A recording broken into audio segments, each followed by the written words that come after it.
Hi guys, it's Allie with Chaos Monkey, and I am just going to do a quick finish kind of works in progress video just to get caught up before I fall behind and forget what I finished.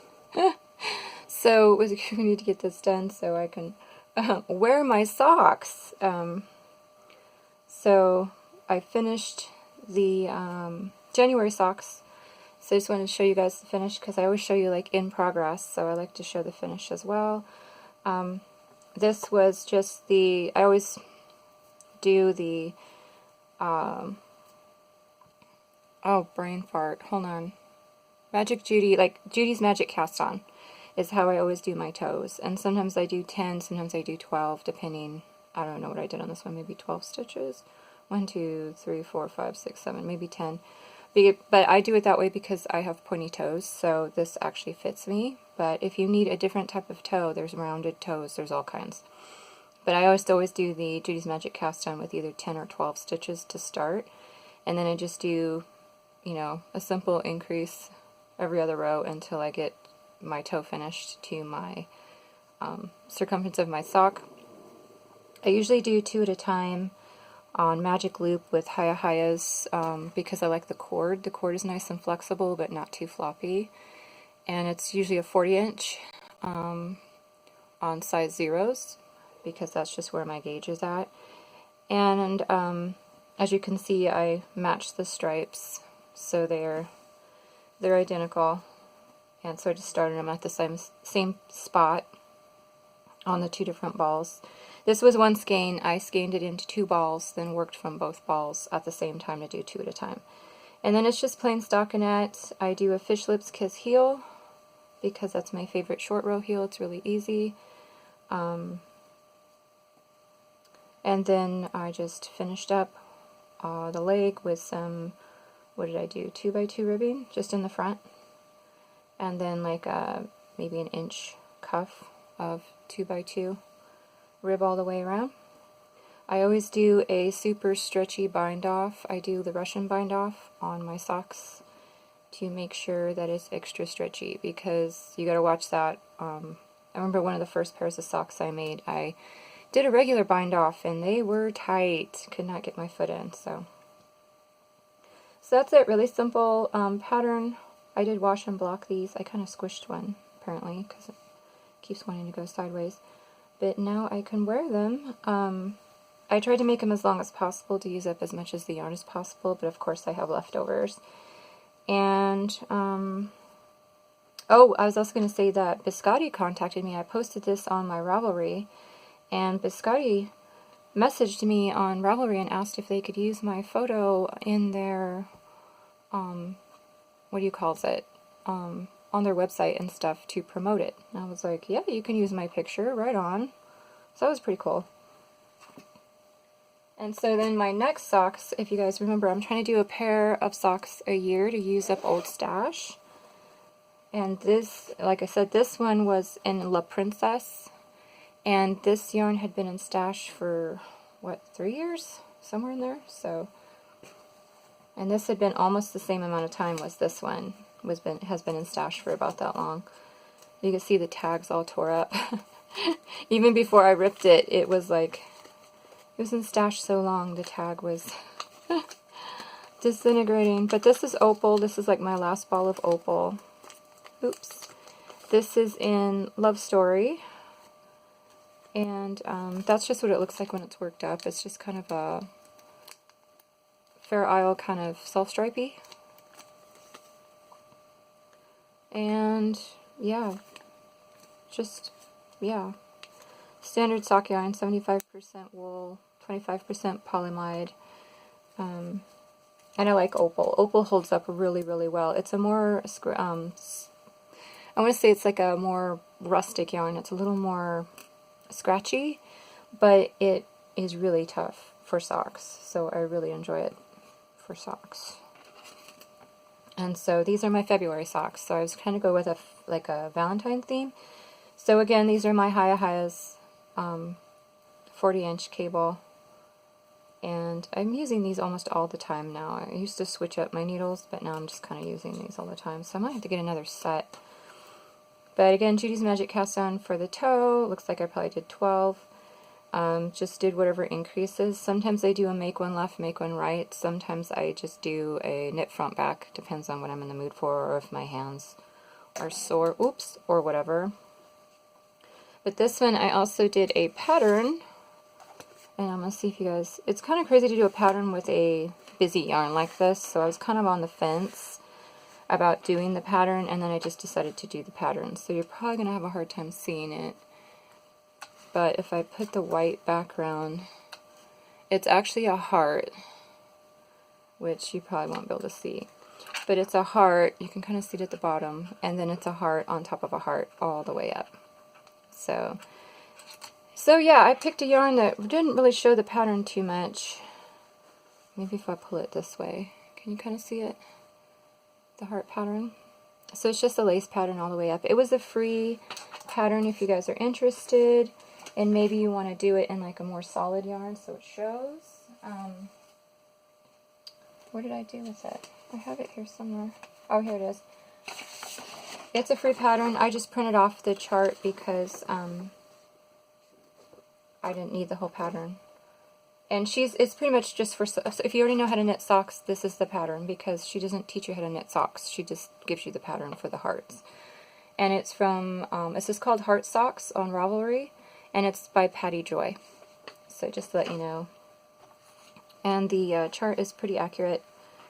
And you just have to remember the way she designed the chart is that you just need to, in the round, you just need to do a knit round in between each of the chart rows. And you can see here there's a nice, this is a twisted stitch, knit stitch, and then just some purling in between, so on the sides. So I just adjusted my stitch count. I usually use 60 stitches on my socks, so 30 on the front, 30 on the back, but she needs 31 for the chart, so I just added a stitch on the front. And I didn't bother to adjust it on the back or anything, so it's 31 on the front, 30 on the back. I just have to remember that whenever I decrease to do my ribbing, because, you know, one stitch is not going to make them too much bigger, even with the lace stretching it out. What am I trying to say? Lace gives it more ease, is what I'm trying to say. So I kind of just thought one stitch with the lace, it's going to be a little looser than my regular socks, but it's not going to be too loose. There, got that out. So, and as you can see, if you want to see on the back, it's making that pattern kind of action. See how it kind of has the yarn dyed to look a little like that, and then just some stripes. So yeah, and this yarn had been in stash for quite a while. So, and of course when you have it on, you'll see the hearts better because you'll have your foot in there. You know what I mean? You'll see it a little bit better. It's kind of hard on camera. It shows up better in real life. It's just there's too much going on with the patterns. So my advice would be to use a solid. If you really want to see the hearts, to use like a lightly variegated or a solid. I just kind of went crazy and decided to do it anyway, knowing full well that the heart pattern wouldn't really show it very well. I did it anyway because it was Valentine's Day and they were Valentine's Day socks. So I'm probably going to end up making these probably not too long. I'm not sure. Maybe I'll try to make them super long. Maybe I'll just kind of make them shorter just to get it over with. Because the lace does take a lot more brain power. But knowing me, I'll probably make them as long as possible, again, to use up as much of the sock yarn. But then I do use all my sock yarn scraps in pinwheel squares, which I have over here, which I just threw all over the floor. So I am using my sock scraps, and I did make a few more pinwheel squares for my pinwheel blanket. Was it just 2? I think I just made 2. I did block them, but they do tend to kind of scrunch back up after blocking. And I just did 2 colors alternating with some scraps. Don't even ask me what the scraps are, I couldn't even tell you. Yeah.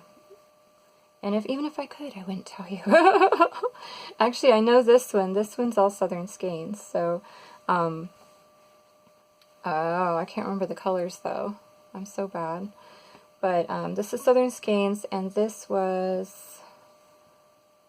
might also be Southern Skeins. And then this was, She Doesn't Die Anymore, but she was a Canadian dyer I used to buy yarn from. And again, I can't remember, so if I do remember, I'll put it all in the description below. I'll just put pinwheel squares, and then I'll put the yarn, who the yarn was from. And I know that these 3 colors were Southern Skeins. I just can't remember the names of the colorways. So this was from my October, because I designed the October pattern for Southern Skeins last year, and this was the yarn. And see, that was my yarn for my month, and I still can't remember the name of it. Ooh, my mind. My brain. Fibro brain. So that was the 2 I just finished. And then these were all my previous ones, if you just wanted to kind of see how many I had here. Some of them are just really scrappy. Some of them I tried to match the yarn. Like these, I just tried to do all the rainbow yarns together, all the rainbow scraps. So it's kind of just whatever. You just grab whatever's in there and decide what you want to do. That was another rainbow one. This one was really scrappy. I try to kind of stick with the same yarn manufacturer for each square, because the what do you call it? The size of the yarn is a little bit different between each manufacturer. So for instance, if I tried to mix a Croy with a Biscotti, because this is Biscotti and their watermelon, their Biscotti is much thinner than the Croy, so I might have a square that goes bleh, you know what I mean, just because the gauge is a little different. I think this one's a Biscotti. I think this is something to do with Scottish colorway, and this is Biscotti, and this is my hand dyed, these 2, and then this was another yarn dyer that no longer dyes. So all the yarn was about similar weights, so I try to mix them by similar weights. Yeah, see, and this one was, oh, who is this? I don't even know, I mixed so many in here.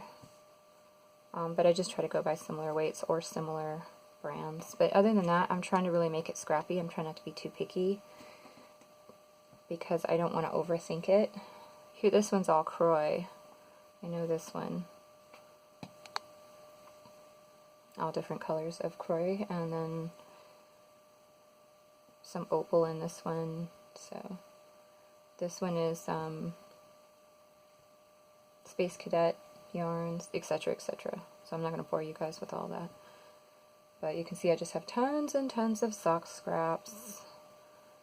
And I just try to work similar. And I've also noticed that I'm not being really picky. Like if I mess up like on my seaming on some of these, I don't rip it back, because you're honestly not going to notice it when it's all in a blanket. And sometimes here, like when I have to sew up the hole, it gets a little bunchy even after blocking, and I'm like, I just let it go. So it's actually good to kind of let go of your perfectionist tendencies just to do a scrap blanket or 2, because you really have to decide, am I going to rip this whole thing out because I didn't seam this up correctly, you know, and in most cases you're going to say no, it's a scrap blanket. So yeah, I don't even know how many squares I have. 1, 2, 3, 4, 5, 6, 7, 8, 9, 10, 11, 12, 13, 14, 15. I have about 15 squares, so. And I just kind of store them folded in half just because it's, that one's backwards. That's because it's just easier to store them. When they're all big, it's kind of, they get mushed and folded and squashed, and if they're folded, I can just kind of tuck them into the side of a bin. So just kind of try to keep them folded. Trying to make sure they don't get too crazy wrinkled before sewing them together, because I am not going to reblock them. Sorry, I block them as I go. So as I finish a square, I weave in all the ends and block it, because I knew if I didn't, I would never, ever, ever weave the ends in, and they would never get made into a blanket, because I know me. So there's a scrap blanket. And then I also finished this little sweater. I showed you guys the sweater like without the arms on, I think, and before I seamed up the sides. I had just finished the front and the back, And this little sweater goes with a Mary Maxim kit called Knit Winter Outfit. So this is the sweater. And it's done flat in pieces. So it's done like traditional garment making, which was always done flat. And I don't really like that because you can't try it on as you go, and it's the same for a doll. I could not try it on as I went, and it ended up being a little big. Not like really big, just a tiny bit big on her when I finally got it all finished. But you don't know until you're finished, you know what I mean? You're not going to know how the arms are going to fit just by kind of trying to fit them on the doll until it's in the sweater on the doll. So I don't really like the fit of this sweater as much as I could like the fit, because the arms are a little bulky when they're on. They kind of bunch up a lot, and I just followed the pattern with the right, I think I even went way down on the needle sizes, and it still ended up really big. I think I used a size 3, and they wanted a size 8. Ha ha! Ha ha ha! No, So I used a size 3, and I still ended up with really big sleeves. So what I think, bulky, I mean, it's the right length, it's just too fat. So I think what I might do is just kind of maybe seam it from the inside like this, and just to clean it up while she's wearing it. Because trust me, this whole piece kind of just boop right under her arm. And this is made like exactly the way the pattern wanted it shaped. So not too crazy about that. So I might just go in, turn it inside out, and just kind of seam it up a little bit right here just to clean it up. But other than that, it was, you know, pretty straightforward. I'm working on, there's a jacket that goes with it, so I'm working on the jacket now. I haven't done the hat yet, but this is all in Starlight yarn, worsted weight in the different colors. The green is the heather teal, and I think the white is just a white. I could probably look in the pattern if you really want to. Yeah, it's just called white. And then here's the, and all the stuff is constructed the same way. They're constructed flat like before. So I'm really worried that the sleeves are going to bulk out like these sleeves did when they're seamed up. But it is a jacket. I did go up a needle size for the jacket. It's because in theory you would be putting it over a shirt on the doll, because, you know, the sweater, no, and it's a little big, but the jacket is going to go over a shirt. But anyway, we'll see. Hopefully the sleeves don't turn out way too big when I assemble them. I just don't like doing things flat because you just can't adjust as you go. You just got to go by faith that it's going to work out. And then here I'm picking up stitches to do the collar on the collar of the jacket, because they want you to do the collar first and then put the sleeves in. So I guess it doesn't really matter either way, but I'm just doing it the way they want to do it. So then I'll do the hat and probably the scarf to use up all of the yarn, and then I'll be done with this kit, and then can move on to the next doll kit. So, but I think I accidentally picked up the wrong number of stitches, so I'm probably going to end up ripping this out and just redoing it so my math lines up. It's just an awkward pattern, I'll be honest. The whole pattern is very awkward. It's not a really easy pattern to read or to adjust.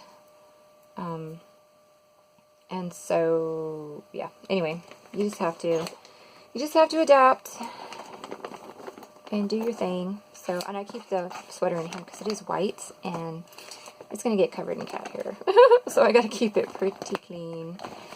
So, but they fit nice. It does fit an 18-inch doll. It just doesn't fit as nicely as I would have wanted it if I had been able to make adjustments as I went. So I might make some adjustments after the fact to get it to fit nicer. Just, you know, re-seam the inside a little bit so it's not bulky, but so it looks good. It looks good on the doll. Let's see, what else am I doing? Oh, and then I think the last thing I'm working on that I can show you guys is the Traveling Afghan blanket by Two of Wands. If you guys didn't know, she's doing a knit version and a crochet version, and she's doing like it's a block of, what is this fuzziness? Oh no, don't pull it. I pulled it. It's a block a month for the knitting and the crochet Afghan, and it's basically going around the world where she's getting designers from all over the world who contribute a block. There, got it out. So you can go to her website, Two of Wands, and look for the Traveling Afghan, and participate if you want to participate. So what I did was I hit stash because I was trying to clean out stash, and I found 4 colors in stash that went together, that were given to me. And the crazy thing is I'm using up this yarn in stash, but now I have to buy more of it because this isn't enough. Oh, the irony. So this one's called Rosy Cheeks. It's all in I Love This Yarn by Hobby Lobby. This one's in linen. I have a lot of I Love This Yarn because I live near a Hobby Lobby now. And again, so anything I get given is usually Hobby Lobby because people here give it to me. This one's called Mid Green. And this one's called Medium Blue, just in case you guys are curious. And I've actually bought 4 more skeins of that.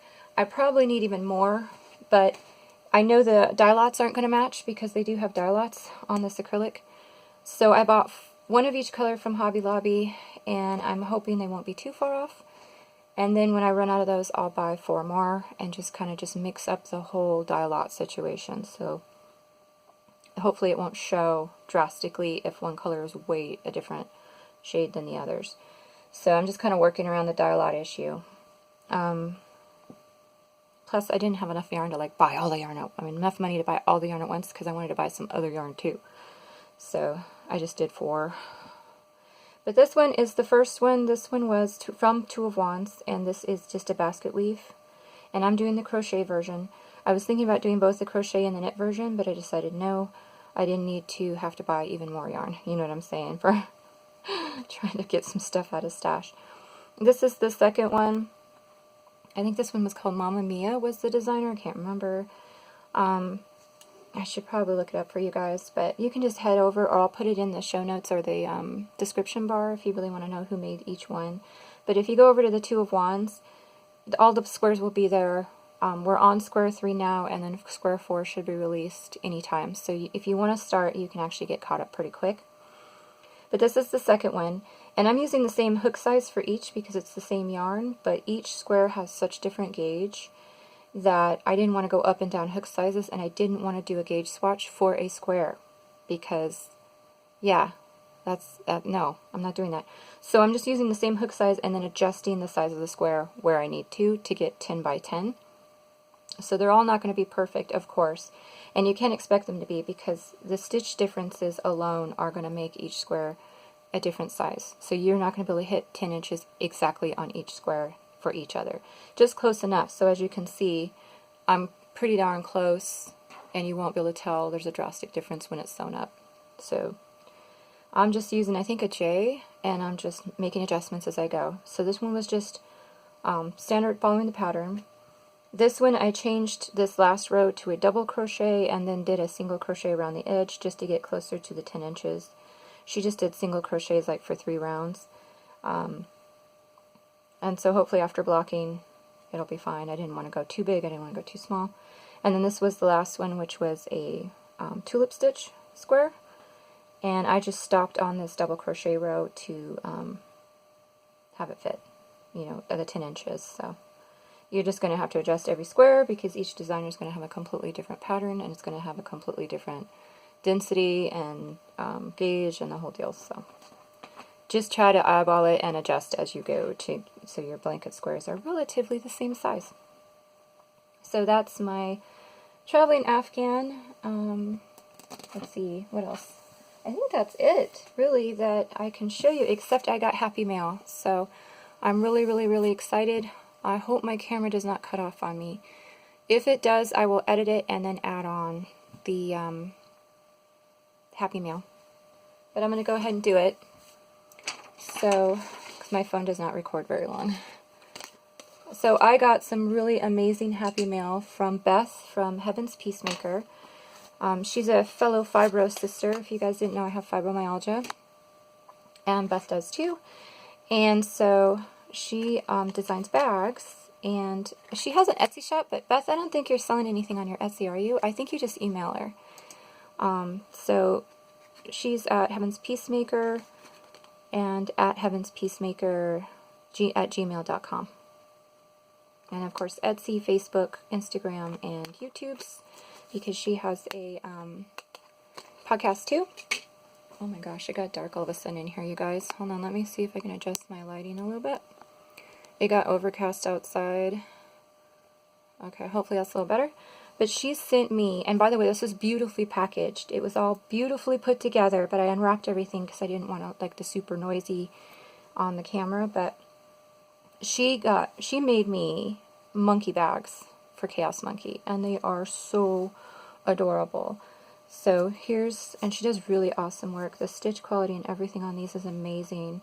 So here's a little hooky hook, and I didn't see that at first, and when I emailed her to let her know I got them, I said, oh, and I got the little sock bag, because I could totally use this as a sock bag, but only like one at a time socks, because sometimes I do them one at a time. But she's actually said this was a notions pouch, so I'm like, right on. So that's a nice size notions pouch. You can put quite a bit in there, and it's so cute. Look at that monkey. Oh my goodness. So I was like totally blown away. And then look at the size of this one, you guys. This is huge. I'm going to try to come up a tiny bit. It's kind of hard for me to see if I go up any higher, but this bag is huge. It is a sweater sized bag that she made me out of the same monkey fabric, and it is amazing. I squeed when I opened the package. I actually made a squee noise. I was like, squee, because I was so happy. And then there's the inside. And here's a little hook. So that's what she was telling me, is this little guy hooks to this guy as a notions pouch. So it's a little pouch inside the big bag as a notions pouch. And so she even put the little, all that extra work to put these little rings on. And wow. So it is, oh, and you guys got to see the ribbon. Oh my gosh. Here, hold on. Let me just tighten it up like a normal person here. There we go. Look at, she even got matching monkey ribbon. Is that not incredibly awesome? And she even sewed up the ends so it didn't fray. It is so cute, and thank you so much, Beth. It was such a nice gift. And I will be sending Beth something back, so I'm kind of working on it now. I've got a few things in the works to send her something, and she's like, no, you don't have to send me anything. And I'm like, oh no, you're getting something. Yes, you are, because that is amazing. And I like giving stuff too, so. But then she also gave me, I made a comment about how much I like this Halloween bag during October, and she actually saved it for me. And if you guys look at this, and this one's actually quilted, and it's got little cats in different Halloween outfits, and look at the candy corn on the bottom. Candy corn fabric. And then there's her tags. Nice handle on the side. I do like a bag with a handle. Purple zipper. And then look at this amazing purple inside. And then she has another ring with the little tab with a ring for anything you want to attach to this. So stitch markers or whatever's. Another bag. And then she also gave me a cute little pumpkin with a cat little stitch marker. And then look at the zipper pull. She put a, excuse my hands, you guys. My hands are so dry right now, but isn't that cute? I hope everything's in focus because I can't see really well. So, but that was amazing. So thank you so much, Beth. I asked her for permission to show it off, and she's like, yeah, go ahead, but no problem, and all of that good stuff. And what else did I get? I just had a brain fart. Oh, I also wanted to say thank you to Tina. She's another fibro sister. She actually gave me a gift subscription to Interweave Knits. And as you guys know, I knit and I crochet, and I love all the magazines. So she actually had a free gift subscription. So she emailed me to see if I wanted it, and I said yeah, and that was like, I don't know, like a couple months ago. And so I just wanted to let Tina know I finally got my first issue. So I was really excited about that. So thank you, Tina, and I hope you're doing well, hon. She had some stuff coming up that she had to deal with health-wise, and so, you know, give her your prayers. And I think that's it. If I forgot anything, I'll add it on to the end of the video, but I think I'm good. My brain's been a little you know, since we got over the flu. We finally got over it. I didn't have it as bad as my boyfriend, thank goodness. So, but I take a lot of vitamins, and you know what I mean, with the fibro and trying to take care of myself. So I think that might have had something to do with it. So anyway, that's it, you guys. I'm going to start a few more things. I'm going to start the Mary Maxim shawl kit from January. I think I started it, and it had a weird start on the pattern.